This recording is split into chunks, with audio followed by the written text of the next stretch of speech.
Hey guys, welcome back to the part 2 of Dating Talk and Relationship Questions with Carlee Clark. I'm your host of the Journey After podcast, Jordan, and we are going to be answering your questions today that you have submitted to me about dating, relationships, all those things. So we're going to jump right into that. You ready? Yeah. I'm okay, so cool. excited.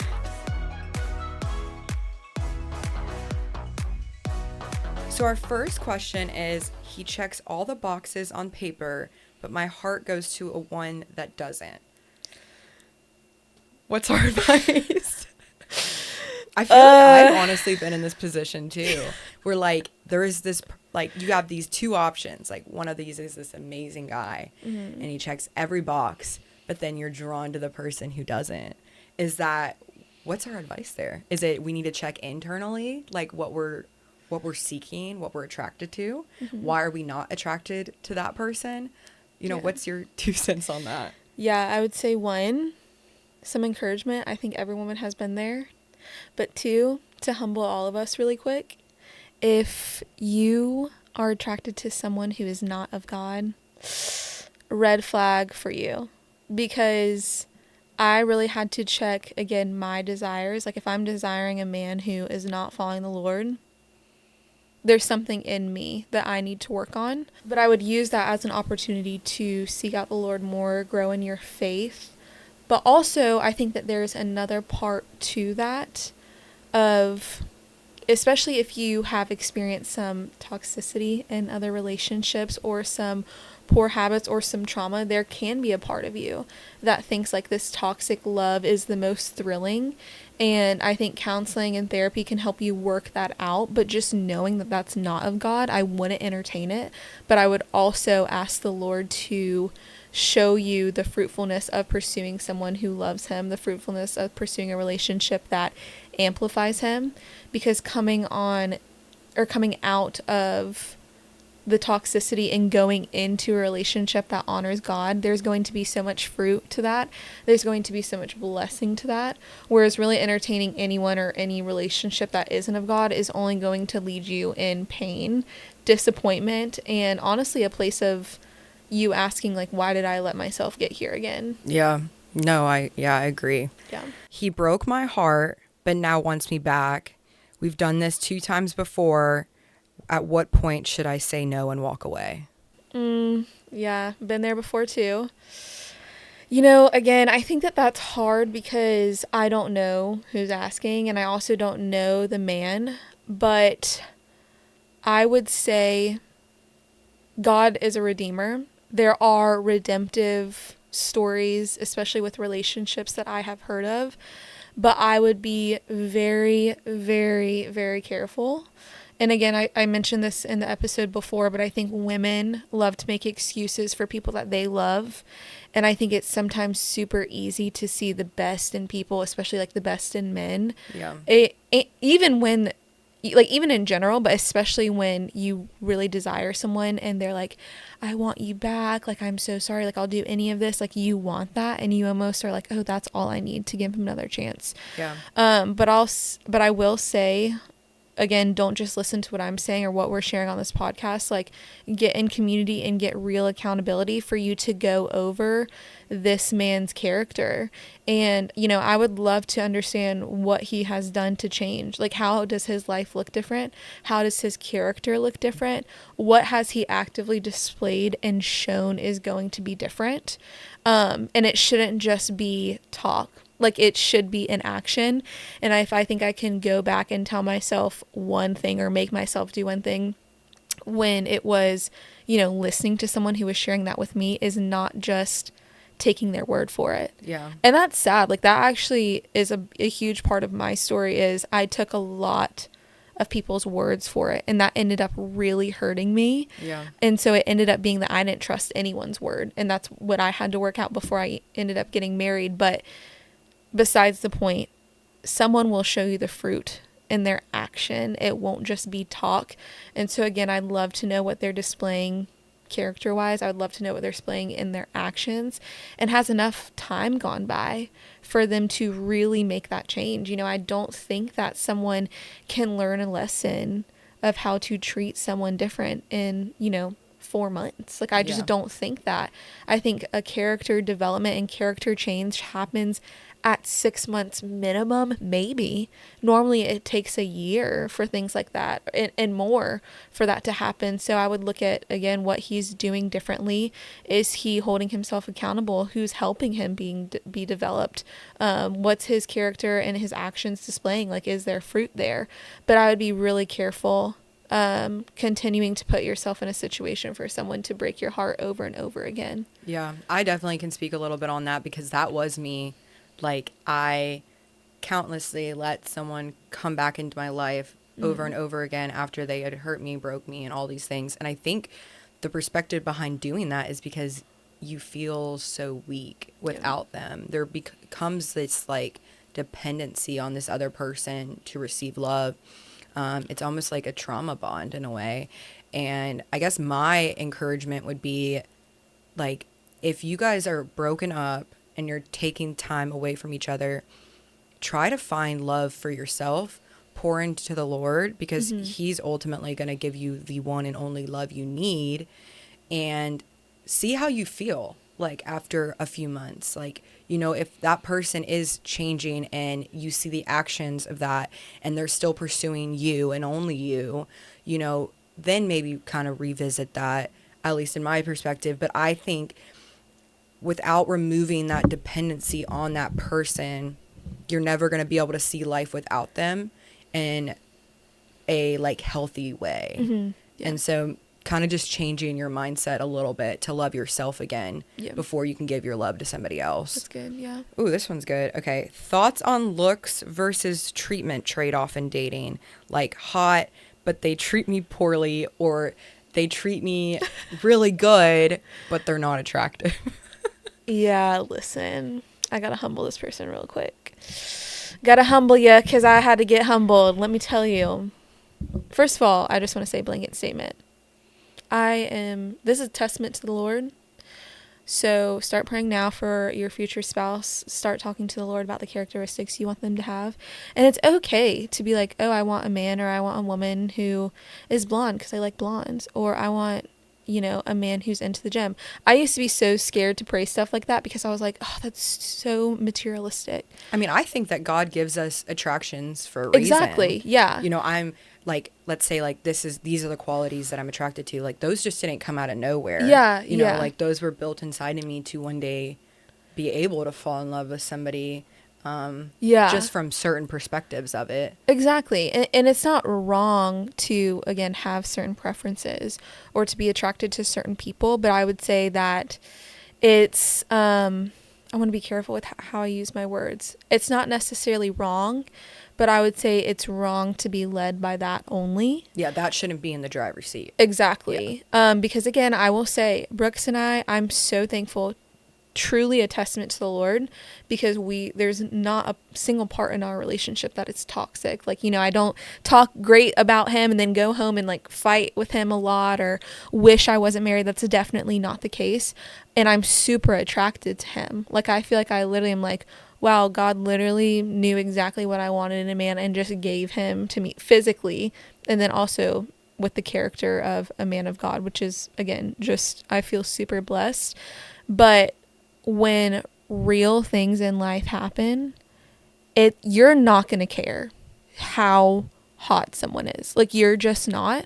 And I think people don't think about those things. Like, when you have financial problems and let's say, you know, you guys are dealing with financial issues and then your husband, God forbid, gets a gambling addiction and he's blowing what money you don't have.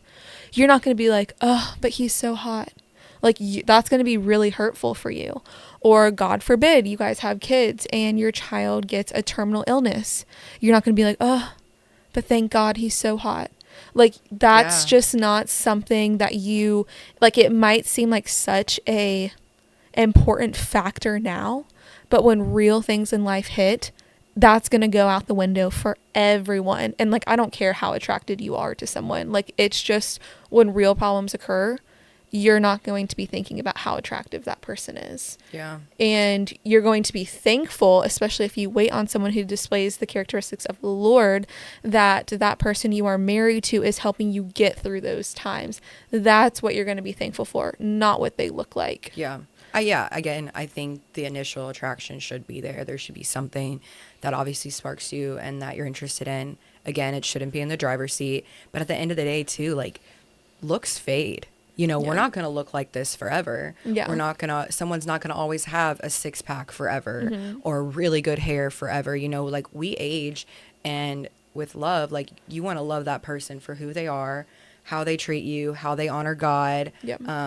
Because you're building the kingdom in heaven, not your kingdom here. Yeah. And, you know, again, like, you're not going to always think that they're, like, super hot. Yeah. Because you will, but in the way because of what they're displaying. Yeah. Not their physical appearance. Yeah. And I will say even now, too, that I'm married, obviously, yes, like, I still look at Brooks and I'm like, dang, he is so attractive. But what I am most attracted to is when I don't feel like going to church and he encourages me to go to church. Or when I'm like super hungry and I start eating and he's like, let's take some time to pray to the Lord. Like, there is like a deep rooted desire and like thankfulness, gratitude in me that's like, I just want to go make a baby with you right now because you're bringing me towards the Lord, not how he looks. Yeah. But I can still acknowledge that he's attractive, but the true attraction to him comes from how he pushes me closer to Jesus. So, Yeah, love that. Do you think that guys should still make the first move and only guys, or can girls do that now too? I think it depends on what they mean by the first move. Probably like initiate a first date or initiate that, hey, I kind of like you type thing. Should a girl wait on a guy to do that, or is it okay for her to reach out and do that first? That's honestly so interesting. I've never See, thought I about have like that. an opinion on that. Okay, but, like, I feel like we live in a time right now where like everyone wants to be equal, and like the confidence of like, oh, I can ask a guy out, which I don't think is a bad thing. I don't think showing interest in a guy first is a bad thing, obviously done properly. Yeah. But I mean, I'm not gonna lie, like I've kind of like initiated interest on a guy first before he's kind of reached out to me. I will say that from a dating perspective, if I'm wanting to go on a date with somebody, I'll show interest in them. And if they, you know, start to show the same interest back, I'm not going to ask them out. I'm going to wait for them to be like, hey, like, would you like to hang out? Because again, like, I don't want to come across like I need them. Yeah. Or I like desperately want them.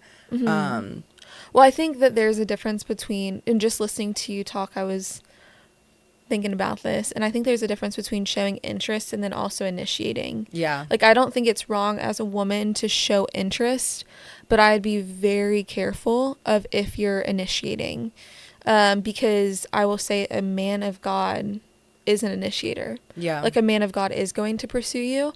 And so if you have shown interest, and maybe it is being honest, like, hey, I like you more as a friend, or I'm interested in getting to know you as more than a friend. Like, I don't think that there's necessarily anything wrong with that, but I wouldn't recommend a woman asking a man on a date. Yeah. Like, show the interest if even needed, but give the man some time to like also flirt back with you, to like get interested in you as well, to get to know you as a little bit more than a friend, and then let him ask you out on a date. If for whatever reason he is not, maybe a man and a woman have been friends for a long time and she just is like, I don't know if he sees me like that. Yeah, there's nothing wrong with being like, hey, I actually think I have more feelings towards you than more than a friend.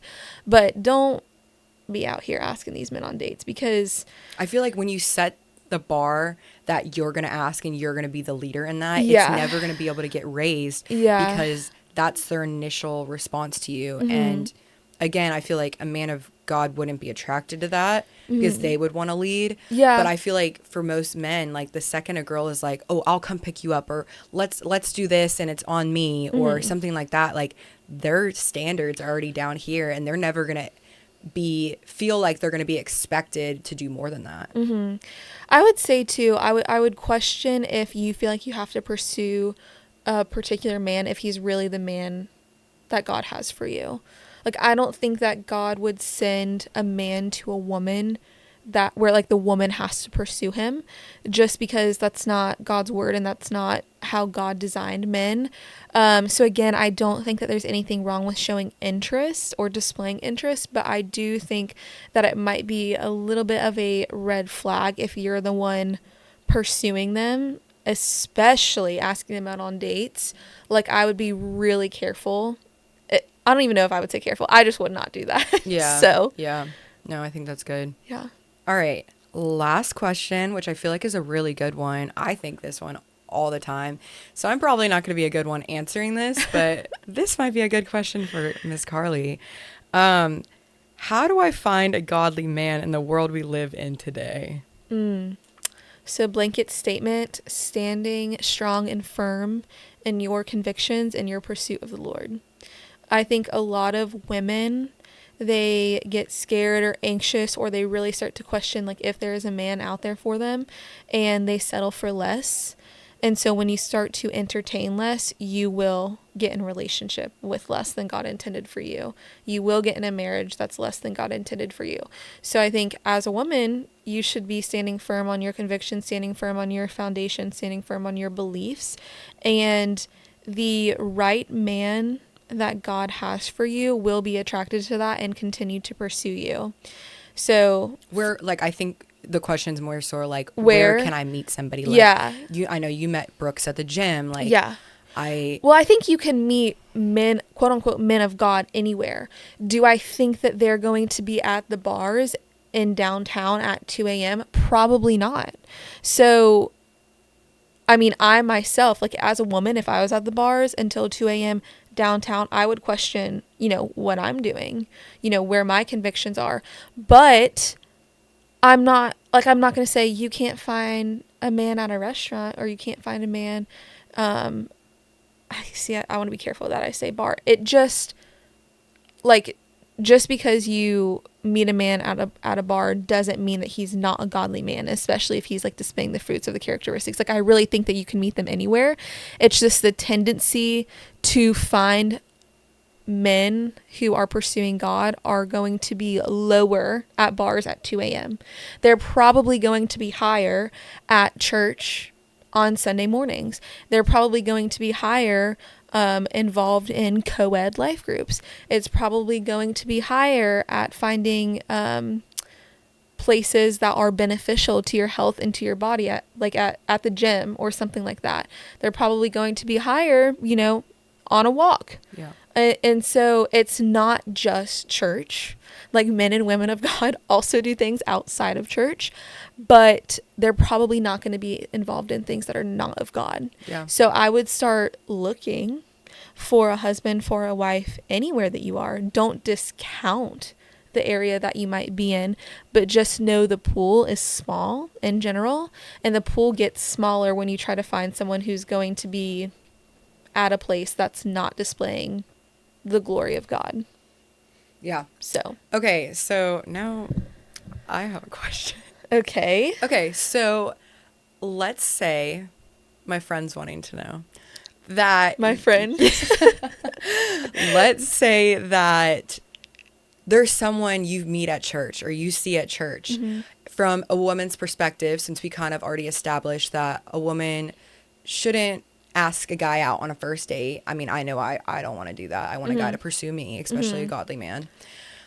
What is your perspective about how do I talk to somebody at church or a Bible study or life group if I don't know that if they're single or not, if I'm too scared, or I'm scared of rejection, or I just don't know how to go about it because we've never talked before. Yeah. What's your advice there, like to people that do go to these things and they do find attraction to somebody that is displaying the fruits and the obedience and the leadership?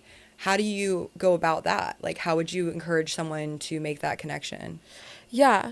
I'm trying to put myself in those shoes and understand what I would do, because I think that's a great question, because it's like you're at these places or you see them Sunday morning and you think that they're cute, but maybe you're not around them enough to like talk to them or to get to know them on a deeper level. This is kind of funny. I don't know if this is weird, but I'm just gonna be honest. Serve Day example for Freedom House is coming up. So something that I would probably start convo with them about is, oh, I'm serving at the X location, and our church breaks them up by campus. So like South End, for example, is going to be serving at only certain locations, etc. And honestly, I would try to serve with them. Like I would try to put myself in an environment around them where we're both serving the Lord, given an opportunity to glorify him and get to know them more. So like find out where they're going to be and spend time not only serving the Lord but also getting to know them. Start conversations with them about things like that. Don't be weird about it, but it's also not weird to go up to someone and be like, oh, like, what's up? Have seen you around, like, where are you serving? I know Serve Day is coming up. Or how long have you been going to church? Like, just getting to know them on a friendly level is also okay.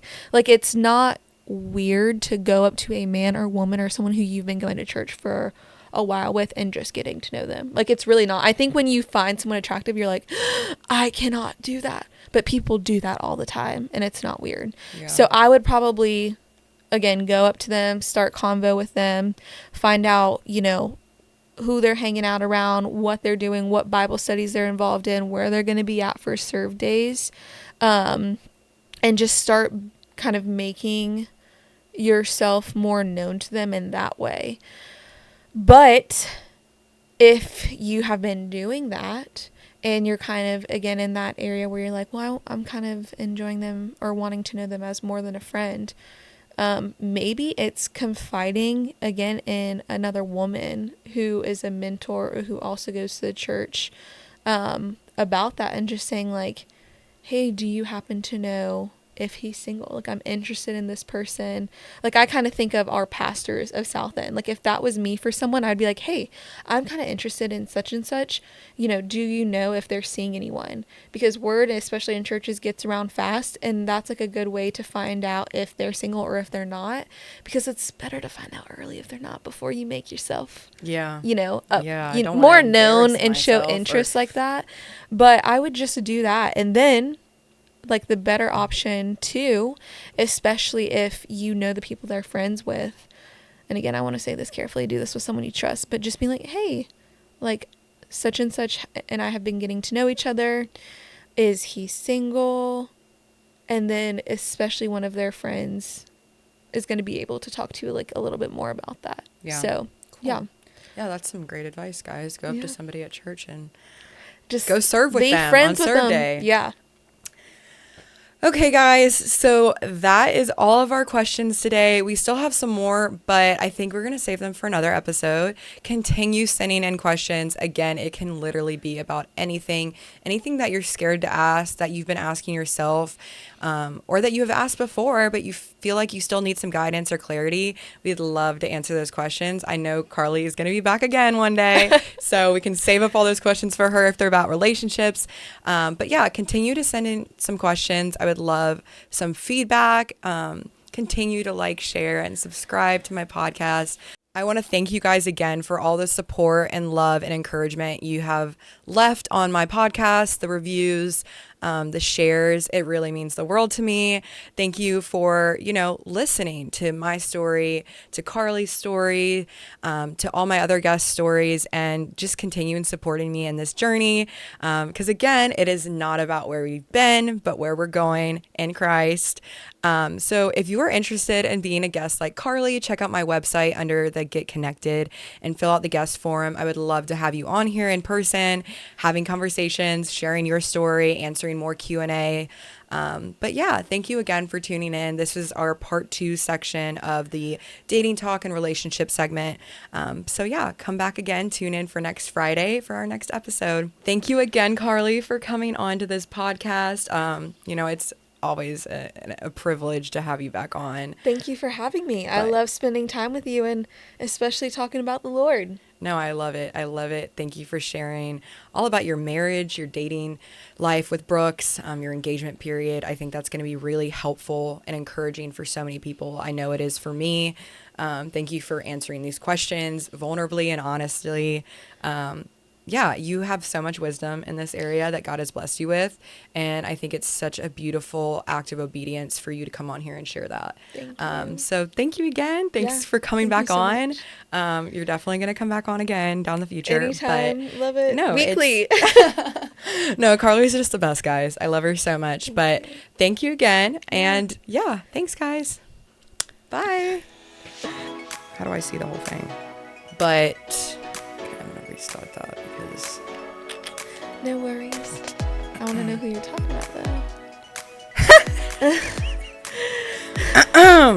Hold on, I gotta redo that. No, I thought it was good. I like stuttered. Dang, I thought you killed that, but love it. I didn't even say thanks. Okay, I'm gonna add on a part.